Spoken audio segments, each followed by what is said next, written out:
everybody. Today our session is a writing session. It's about narrative descriptive essay. You all know that when we say narrative, it means we are narrating a story or telling a story. And when we say descriptive, it means that we are describing a certain place or a certain person or a certain incident that happened with us, a certain experience that we passed through. So, narrative descriptive is writing an essay using both ways, the narrative and the descriptive. It means narrating a story and describing something. Okay, so this is the main concept of a narrative descriptive essay. First of all, you all know that, as we said, narrative is narrating a story that has story elements, beginning, middle, end, conflict, events, characters, and so on. Now, what is a descriptive paragraph? A descriptive paragraph is writing vividly portrays a person, a place, or a thing in such a way. So, when we describe vividly or clearly a person, or a place, or an animal, or a certain experience as it's written here, in a way that the writer can experience the writer's experience.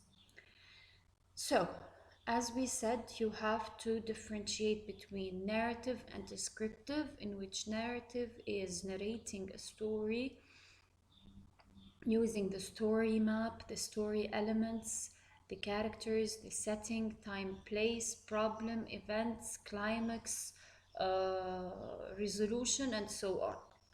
While descriptive is describing a person or an animal or a place or a certain experience.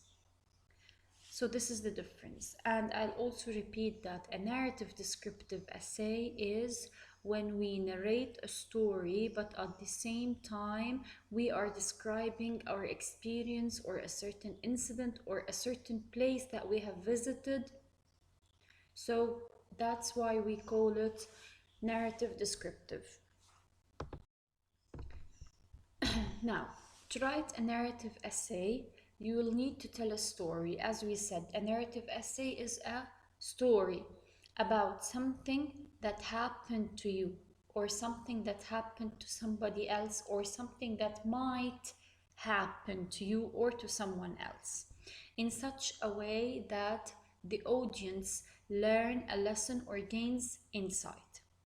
So, to narrate, as we said, is to write a story that maybe happened to you, to someone you know, or might happen. We mean a real story that has a certain moral lesson at the end of it.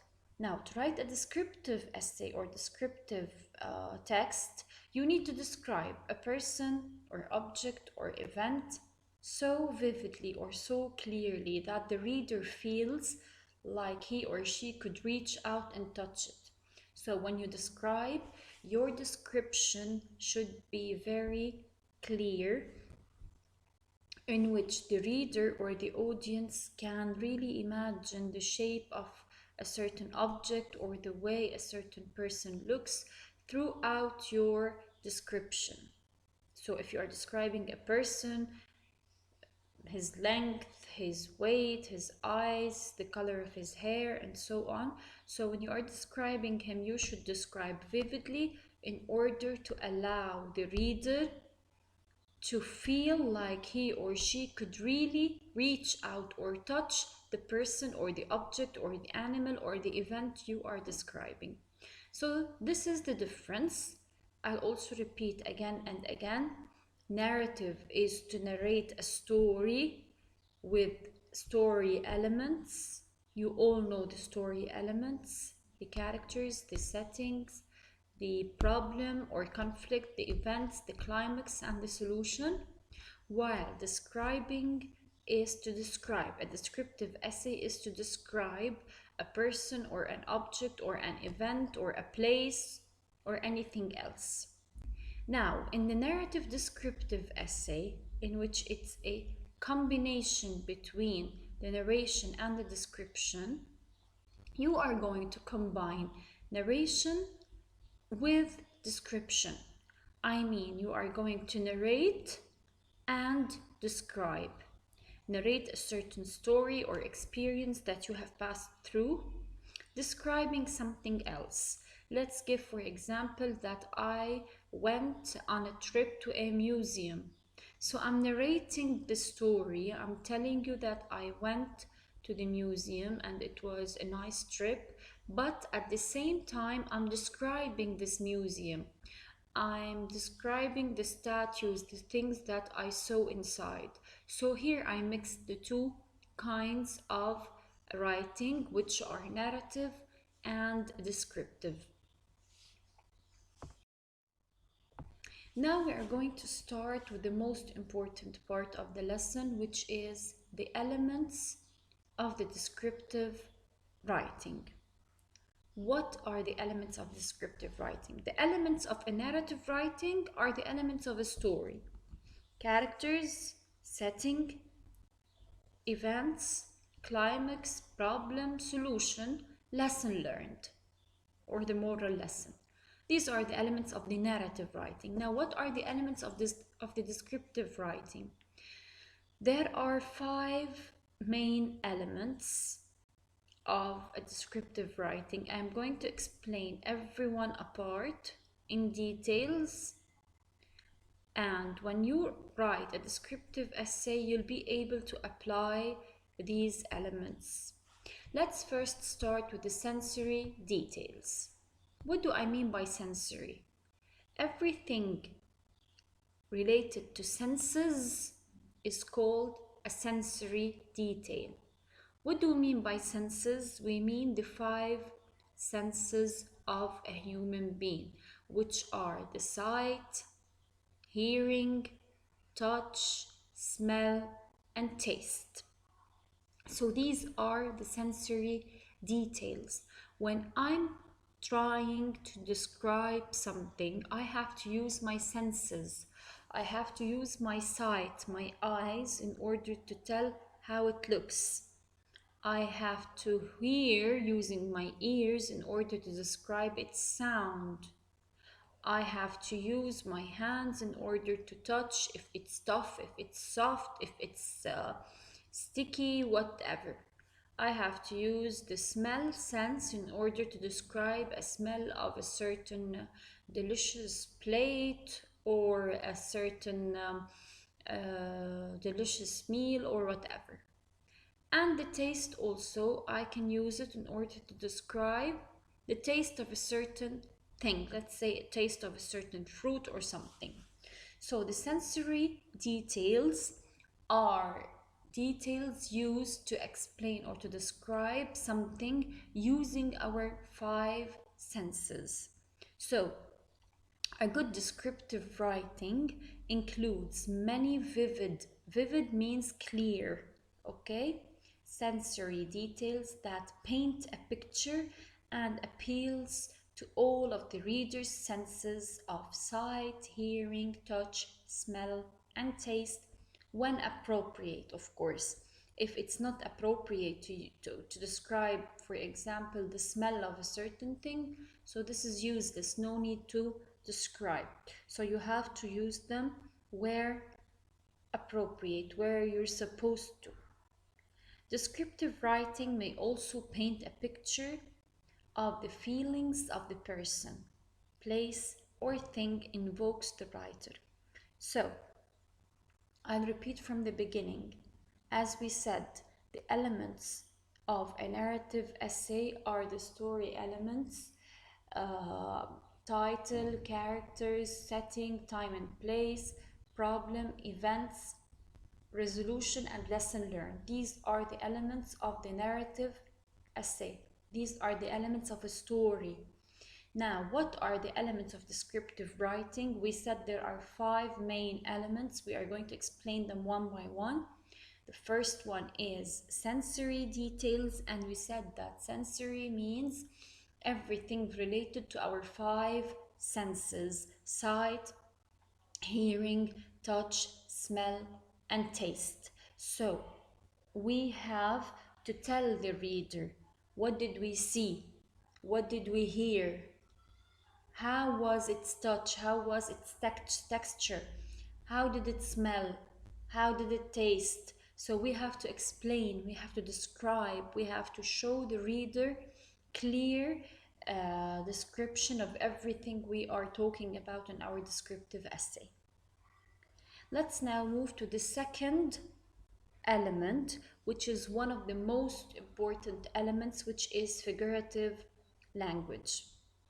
Before I start with the importance of using this element in the descriptive essay, I'm going back to explain what is the difference between figurative and literal.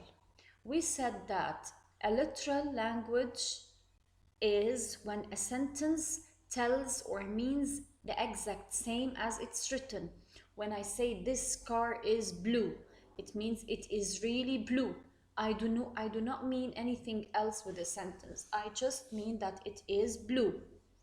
But when I use the figurative language, I have to figure out, I have to guess what is the meaning of this sentence. If I said, for example, he is fast like a jaguar. So I don't mean that he is a jaguar. I mean that he is very fast. That's why I'm comparing him to the jaguar, which is a very fast animal. So this is the difference between literal and figurative. Let's now just remember, I have already explained three kinds of figurative language. And I said there are many of them, and we're going to explain them later. But I just explained three: the simile, the metaphor, and the personification. Let's start with the simile, just as a quick revision. The simile is comparing two things using like or as. For example, she is as pretty as the moon. So here I'm comparing a girl to the moon. This is a simile. If I said, for example, he is strong like a lion, it means I'm comparing him to a lion, and I used like. So this is the difference between the simile and the other kinds of figures of speech. Let's now move to the second kind, which is a metaphor. A metaphor is also a comparison between two things, same as the simile, but in the metaphor we do not use as or like. I mean, I can say she is a flower. It means she is pretty, she is soft. I didn't say she is like a flower. So when you're not using like or as, this is called a metaphor. When you are using as or like, this is called a simile. Let's move to the last kind, which is the personification. A personification is used when the writer, borrows a certain trait or a certain characteristic or a certain action from a person or from human beings, and uses it for objects or animals. If I said, for example, the flowers in my garden were dancing, flowers usually do not dance. Human beings or a person usually dances, but I used this the act of dancing, from a person to the flowers in order to show that they are moving. So as we said, there are three kinds of figures of speech till now: a simile, comparison between two things using as or like; a metaphor, comparison between two things without using as or like; and a personification is when I am using a human trait or a human act for objects or animals also. Now, a good descriptive writing also often makes use of figurative language to help paint the picture, to make your text or your essay more attractive. There are many ways to use figurative language, and it is a talent that should be practiced until perfected. No one can use figures of speech directly after learning them. You should practice in order to write correct sentences or correct figures of speech. As we said, there are written. A simile uses like or as to compare two unlike things. Her smile was like sunshine. A metaphor compares two unlike things without using as or like. Her smile was a light that lit up the room. And personification suggests comparison between a non-living thing and a person by giving the non-living thing a human traits. So these are the first two elements, sensory and figurative. As we said, sensory details are details related to our five senses: smell, touch, sight, taste, and hearing. Figurative language are simile, metaphor, personification for now. Now we move to the third element, which is a dominant impression. When you plan a descriptive essay, when you are putting a plan, the outline to write a descriptive essay, you're focused on selecting details that help your readers see what you see. So when I'm writing a descriptive essay, the main point is to help the readers see what I see, hear what I hear, touch what I touch, smell what I smell through the description, through the way I'm describing the details. Feel what you feel and experience what you experience. For example, if the character in a certain essay is sad, you really feel sad for him. If he's happy, you really feel happy for him. So you really interact with the characters when the writer is a professional writer and really knows how to describe things out. Your goal is to create a single dominant impression. Single dominant impression is to give each one of the readers an impression, a central theme or idea, which all the details relate. For example, the liveliness of a street scene or the quiet of a summer night. This dominant impression unifies the description and gives readers an overall sense of what the person, place, object, or scene looks like, and perhaps what it sounds, smells, tastes, and feels like. Sometimes, but not always, your details will support a thesis, making a point about the subject you are describing. So a dominant impression is to give an impression for the reader about the place or the person you are going to describe. Now we move to elements of descriptive writing. Number 4, precise language. What do we mean by precise language? The word precise means that I have to be very specific. I have to be very picky to choose my words. Good descriptive writing uses precise language, using specific words and phrases that will help the reader see what you are describing. That's why I have to be very picky, I have to be very specific, I have to be very precise when I'm choosing my words while describing something. Because the main point of a description is to let the reader see what I see, smell what I smell, hear what I hear, touch what I touch, and taste what I taste. So I have to be very picky and precise. If a word or a phrase is specific, it is exact and precise. The opposite of specific language is language that is vague, general, or fuzzy. So I don't have to be general, I have to be very specific. I don't have to be fuzzy, I have to be very precise. and very picky.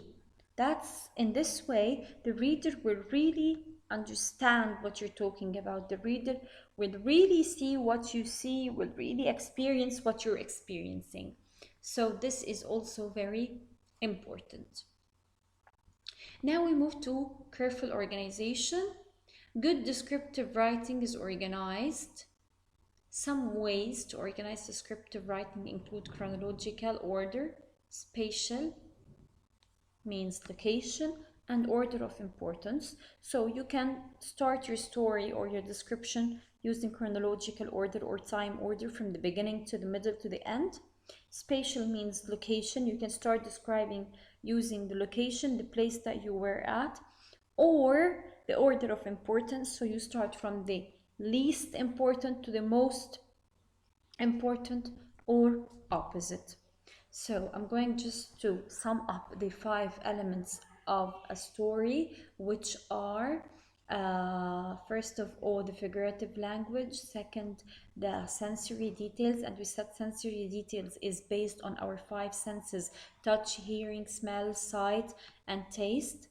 We said figurative language is using figures of speech in your description, similes, metaphors, personifications, and any other kind of figures of speech if you know. The third is the dominant impression, is giving the reader an impression about everything you're describing. Number 4 is precise language, and we mean that we have to be very picky and very specific while choosing our phrases or our vocabulary or the way we are describing in order to give a vivid or a clear picture to the writer. Careful organization, we said there are lots of ways to organize your essay. The first one is chronological, time order. The second is spatial or location.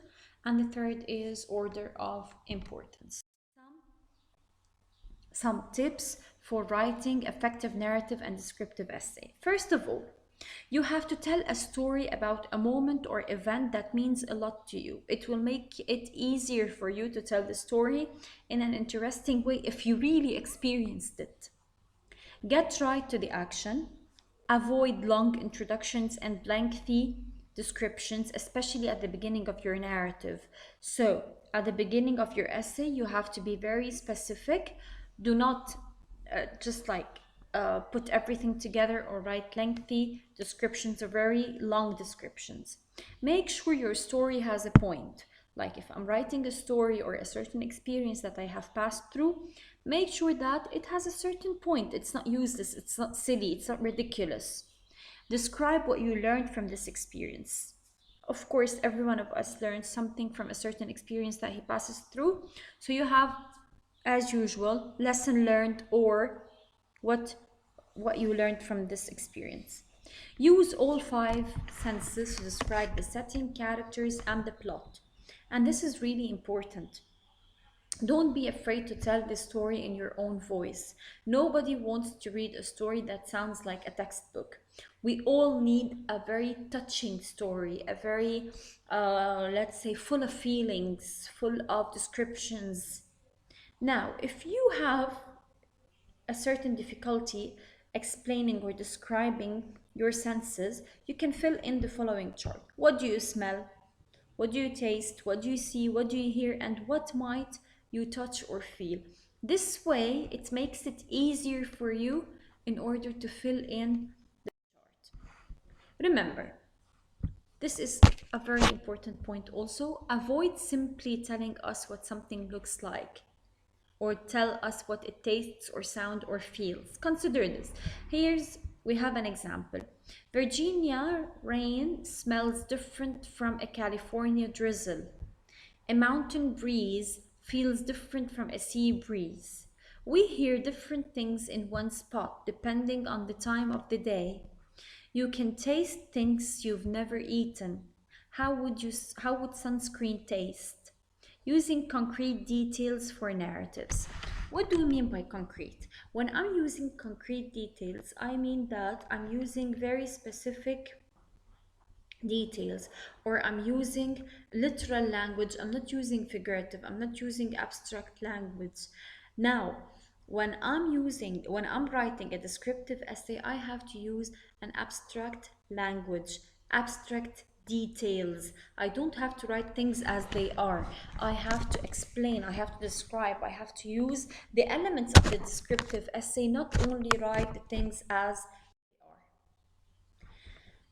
they are. So here are some of the sentences that I mentioned in the slide before. Here they are written in an abstract language. Okay? Now, the word abstract might remind you of modern art. An abstract painting, for example, does not normally contain recognizable objects. In other words, we can't look at the painting and immediately say that's a house. Okay, this is the difference. So, abstract is something that you really need to read between the lines in order to know what it means. Okay. Here are also some examples. It was a nice day. This is an abstract language. The sun was shining and a slight breeze blew across my face. This is concrete. I liked writing poems, not essays. I like writing short, rhythmic poems and hated rambling on about my thoughts in those 4-page essays. This is also concrete. Abstract, Mr. Smith was a great teacher. Concrete, Mr. Smith really knew how to help us turn our thoughts into good stories and essays. This is concrete. So usually the concrete language is when you explain more for the reader. Let's now move to the prompt. I'm going to read the prompt and read the model. You're going to have the same prompt as the homework. I didn't even change it. So please, I want to see nice essays in your homework. Some might face things that are hard to fathom or justify through reasons and science. Write a well-structured personal narrative descriptive essay in which you discuss something supernatural or eerie that you once witnessed that scared you out of your wits.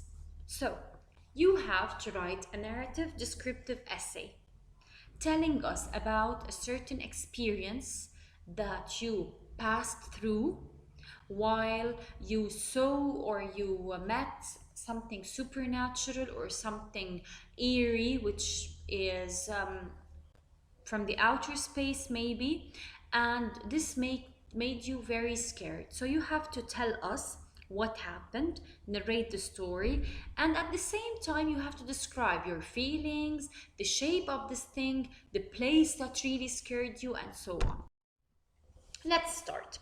The title of our model is Watch Out for the Mummy. This is the title of our essay. Mysteries create wonder, and wonder is the basis of man's desire to understand. Is a code that defines a mystery as a puzzling and perplexing issue that cannot be fathomed, cracked, and interpreted. This is the hook. Okay, so this code means that mysteries are wonders. Wonders that a man or human beings usually try to understand. But still, these mysteries are puzzling, perplexing. They make you very confused and cannot be fathomed. They cannot be fathomed, cannot be cracked, cannot be interpreted. It means we cannot justify them. Why do these happen? Why do these mysteries happen? It's interesting to talk about such things, but what's terrifying is the face that you might encounter it. It all happened that ill-fated day in summer when my friends and I decided to visit the museum to look for some mummies. So, let me tell you something.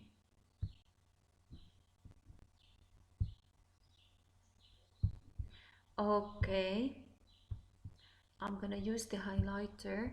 So, this, as we said, is the hook. It's the first sentence of the essay. This is very important, okay, because it gives a general idea and it's catchy. It should be a catchy sentence in order to allow the reader feel interested to read or to continue reading the story. It's interesting till encounter it is a more specific sentence. And now we move to the last sentence, which is, it all happened at that ill-fated summer when my friends and I decided to visit the museum to look for some mummies, and this is the thesis statement. So this is what the writer is going to talk about in the body paragraph, a visit to the museum. Let's start with the body paragraphs. As we entered the museum, let me just change the color of the highlighter, because, okay. As we entered the museum, we read the following adage atop the entrance. Don't have the strength to look into a mummy's eyes after 8 sharp, for if you do, you'll fall into the hands of a mummy. As we entered the museum, my heart started beating fast. This is the first description, beating fast, as if this horrifying story, this is the second, established an eerie atmosphere, this is the third description, right from the beginning. Time passed fast. See, here we are narrating. I'm telling you what happened with me, and I'm describing at the same time. And the hours rushed through, but we didn't notice. The museum was locked, and all the employees had gone home. However, we were stuck, okay? They were stuck in the museum. However, soon screams hovered in the air, making the presence of the mummy felt and giving our spine a shrill pricking. My chest was heavy. This is a metaphor. I found it hard to breathe while my whole body was shaking with fear.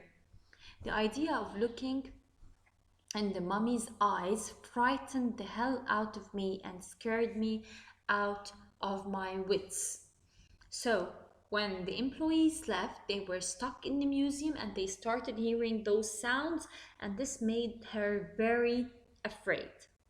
As soon as the room got darker, the hair-raising scene of the mummy didn't leave my thoughts and gave me the itchy feeling about the ways I might end up falling in the hands of the mummy. Few minutes later, after I passed out, the voice of my friend shouting, "Wake up, you idiot," was the person behind my consciousness. It turned out to be a prank. A prank means a joke, okay? But it was enough to tell him I might look calm, but in my head I've killed you 3 times to make him avoid me for the rest of his life. So, as if she's trying to tell us that this was a joke, she really went to the museum, but she fell asleep and she had that frightening nightmare, let's say. So this was our prompt and the model. You have a homework, it's a graded homework, the same prompt, the exact same prompt. Write about something scary, about a mystery, about a certain time when you went on a trip and something, let's say something unusual happened to you, something extraordinary happened to you, and write it in a form of an essay. So a narrative descriptive essay, as we said, I'm going to sum up everything, is when you narrate a story, but at the same time you are describing a certain experience that happened to you. You have to use the elements of a story, characters, problems, events, setting, and resolution, and also the elements of a descriptive essay, the sensory details, the figurative language, the dominant impression, all of these, the organization of the essay, all of these are very important also. To write them, you have to use abstract, not concrete languages.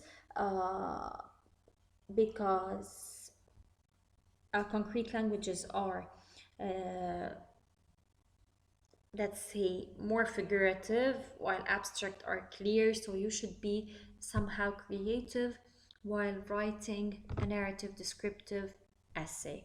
Thank you for watching the video, and I'll see you in the Zoom live session on Tuesday, hopefully. Goodbye.